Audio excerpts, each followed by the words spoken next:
We're in. It is the 9th of August. We are here at Lincoln. So this is Emily's second show of the season, but it's her first planned show of the season that we had in the calendar. So originally we had PCA Coventry in the calendar, but then prep got halted for 3 weeks. 3 weeks, Three yeah. weeks. And then we restarted prep back up again, which we'll talk about. But we're going to talk about how this process has been, how Emily conducts herself prior to coming on board with myself when she was coaching herself, and how we're here today looking the best she ever has. So how are you? I'm all right. Just show day vibes, thirsty, hungry, chilling, keeping calm. The show, like for some reason this time they've not done tan like the day before. So I've had my makeup done, which as you can see looks quite contrasting to my skin. But also it's been a great thing not having to worry about tan overnight and stuff, and trying not to sweat. And I've actually been able to shower this morning, which is nice. So pros and cons, slightly different approach to the whole layout of the show this time round. But yeah, so basically I've had my makeup done.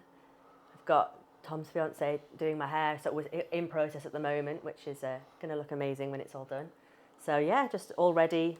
Had a meal this morning, nice and early. Makeup was at 6:15, so had food at like 5:30 this morning, and that's why I'm hungry, because it's now Nearly 10. 10. Literally. That's Yeah. what we'll talk about actually. So with the last peak that we did for PCA Coventry, we knew that she wasn't 100%, but we still conducted it in a way where we wanted the peak to be 100% to gather feedback for this peak.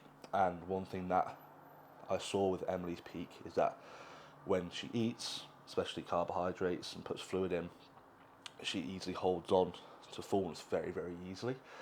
So it's just a case of, instead of heavily loading, it was a case of in this week pulling cardio. Was it last Thursday? 10 days ago? Even now? earlier, to be fair. The last cardio I did was like last Tuesday. Last Tuesday. Yeah. So last Tuesday, so we pulled that stressor down. We started pulling steps down from Sunday, and then we slowly increased to baseline, where we saw around like 1900 calories, 2000 calories towards the end.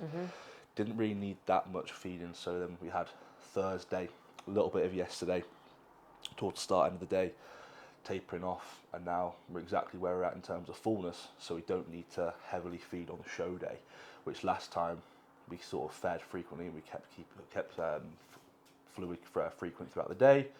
And I just felt, even though she looked really, really good, I knew that I could bring her in as a little bit better, bring her a little bit of a drier look, but that obviously helps with being leaner. So since the last show, I think your show day was at 122. Yeah. And then obviously this morning we weighed 119, but the lowest was 116.8, Yeah. which is pretty crazy. But we're consistently around 118. So filled up nicely, exactly where we wanted to be. We woke up on Friday at 119 and we're like, this is the look. So if we can wake up at 119 and then coast into the show, that's exactly what the plan was. So we woke up literally 119 pounds on the dot, and now it's just a case of feeding in the morning, hold there, hold the fullness, and then slowly keep hydrated, keep sodium consistent, put a little bit of food in there, just keep blood sugars in a good spot, and then feed pre-stage. Yeah. 5.5 hours out now, so We're ticking. yeah, ticking. basically. But that's my perspective of peak. How's your perspective of peak? I feel like I'm asking the question, sorry. No, yeah. How's your perspective been? Well, yeah, this peak was just significantly better than the last one for me, just because I've done one before. Like the first one, I was just super nervous, which is why it was good to just do an earlier show. Well, that's the reason why we planned the show, wasn't Yeah, it? Was to dust off the literally. It was cobwebs. like, oh, actually, I'm coming in pretty lean. Like we might as well, like, just ease the nerves and just do a fun show to start. Because this one for me is like, with it being two bros and stuff, and it's very much more like prestigious and sort of higher level. So I was like nervous for it. I wouldn't want it to almost be my first show of the season, so I'm glad I've done like a fun show. And yeah, because I really wasn't enjoying that peak, because I was just in my own head the whole week with nerves really. And I've just this chilled this week. I learned my lesson from last, like what didn't go well. Oh well, I didn't make myself busy enough. I had too much time to think. So I was just really busy this peak week, to be fair, but in like not in a restful way, like busy with work and stuff. I had quite a few new sign-ups last week, which was great. Always helps. I was like, thanks everyone. I actually prefer that in peak week. Or let's schedule a call with my clients and just keep me busy. Like, obviously you need to rest in terms of like physically, like sit down. So I did that, but I was just keeping myself busy mentally, keeping myself occupied, because I don't really like to think at the moment. I just like to crack on and tick the boxes because I'm at that point of prep. No, it's true though, and that's where, from my perspective, you try and reduce stress, obviously, for the athlete, but it was my case of reducing stress even more. So everything was laid out, making things as predictable as possible, to the point where we can literally guess the weight pre-bed, in the morning, exactly what happened yesterday.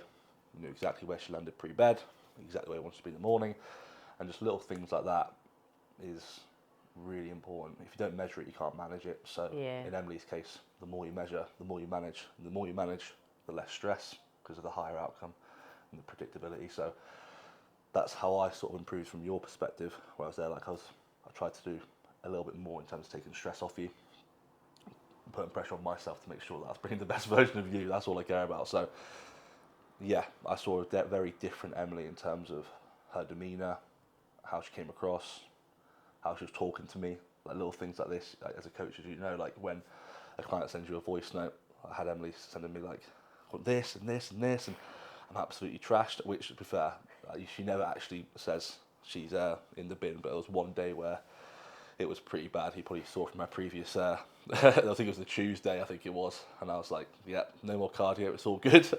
And then we hit the lowest of the prep the next day. When I said no cardio, it was like this wave of stress just went. I think it was like 1.2 pounds overnight, and then ever since then it was just perfect. So yeah, that's from my perspective how Emily was. But Emily has conducted herself in the manner that I always knew that she has done, and even more so as a true athlete, true coach. I know how it is to prep and coach at the same time whilst trying to keep a high level. Emily has definitely done that, and it's a testament to herself, her own ability as an athlete, as a coach, and the standard that she keeps to herself. And that's the reason why she's going to look the way she is today. Roll the clip. But I'm very confident, and that's not because of my own ability, but also as well confident in Emily's ability to execute the plan.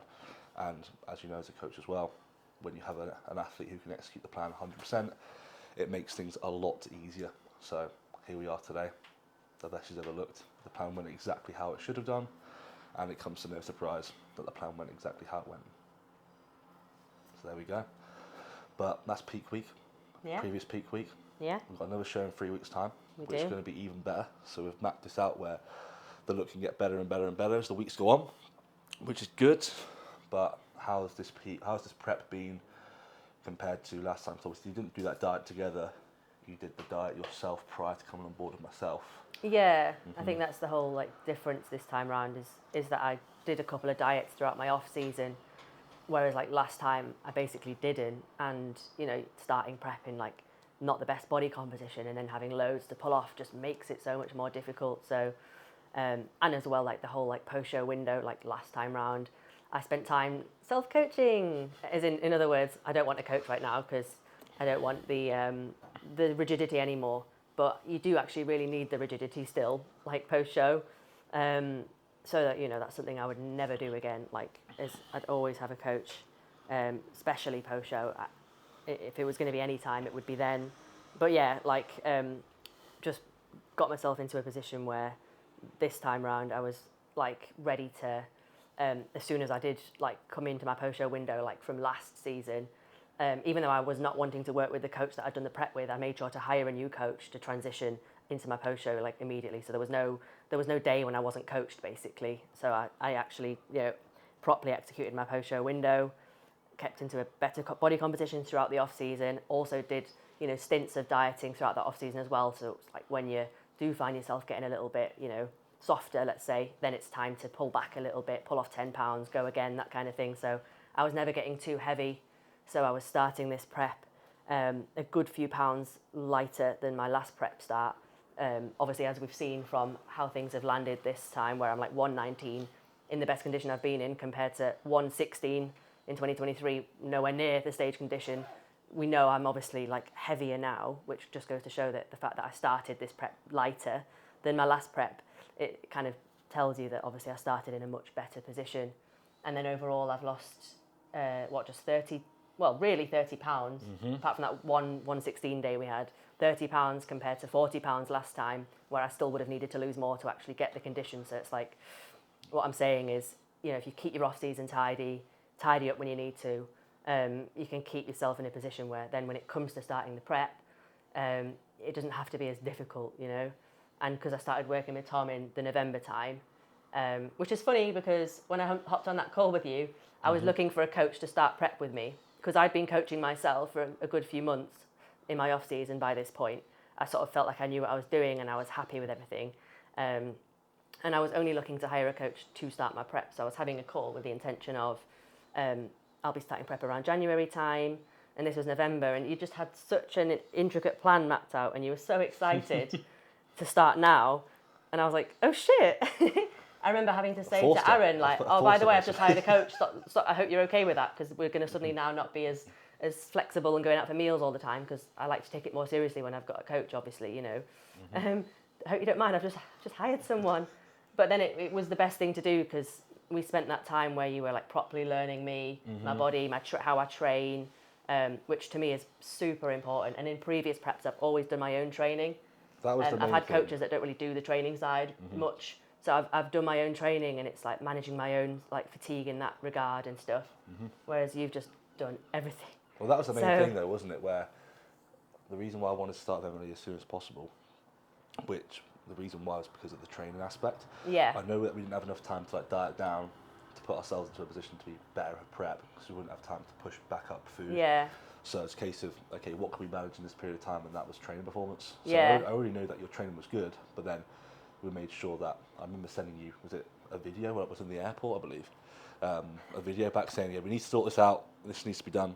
And then it was just getting back to feedback, nailing training, getting training in a good spot. And that naturally brought weight up with performance. Yeah. From like, I think in the 8, 9, 10 weeks prior to prep starting. Yeah, when I was coaching myself, you're always a bit more tentative and I wasn't really pushing my food and stuff because I had just done my own diet. And then, so like, I think we probably gained about £5 together in that period of time. 143 to 148. Yeah. And then we held 148 for a good couple months prior to prep. Did a maintenance bit before, so it was like, just having that managed by someone who's then going to conduct your prep, like, makes so much more sense than hiring a coach for prep. And you've got to start learning your body while you're prepping. Like, that's the thing. And then it was very easy for me to make changes to training to go into prep. Like exactly, volume escalation, when to bring it down. exactly how I train and what I like and stuff. So it worked out pretty well, basically. So managed everything we could do prior to prep starting, and then it gave us a good foundation to start prep. Where, yeah, like I said, £30 off in obviously the prep time, but making sure that training didn't drop off, execution didn't drop off, and that's why you're seeing the look that you are today. Where, obviously towards the back end of prep, training does go a little bit. Yeah, only towards the end when it's inevitable, when you're actually really lean, and that's why it's not good. Yeah, but we managed obviously exercise selection when it was coming down. So I was saying to you, like, I think it was like 10 weeks out, this is going to happen. You said about split squats. You were like, you won't be having. I was like, oh no, but I like them. They work really well. Now I'm like, I would hate to have to do split squats now. But little things like that where you can just map things out and make people aware of like, this is going to come, this is how you're going to feel, and then we're going to make that change for when it comes around. It just brings off that sort of stress. So having everything mapped out in terms of like mapping out bloods, mapping out deloads. Obviously you can't predict these things to the actual day, but giving people that stress where it's like, oh, somebody's actually tracking everything, just takes your mind off things. Because like you said, this relates back to your clients, you being a coach. The last thing you want to do is have a coach and then you're coaching yourself. That's why I was so keen to hire a coach because I was coaching myself. I was like, am I going to also prep myself? And I was like, I can't be worrying about my look in the mornings and stuff when I just get as soon as I wake up, the adrenaline kicks in of like how many clients I've got to answer in that window of time, like that first hour that are waiting because they're on prep as well or whatever. And yeah, I wouldn't like to have to worry about myself as well. And to be honest, at the moment, I have no idea what I look like. I would rather. The last few weeks, I just don't. I film myself. I send it to you. I don't assess it.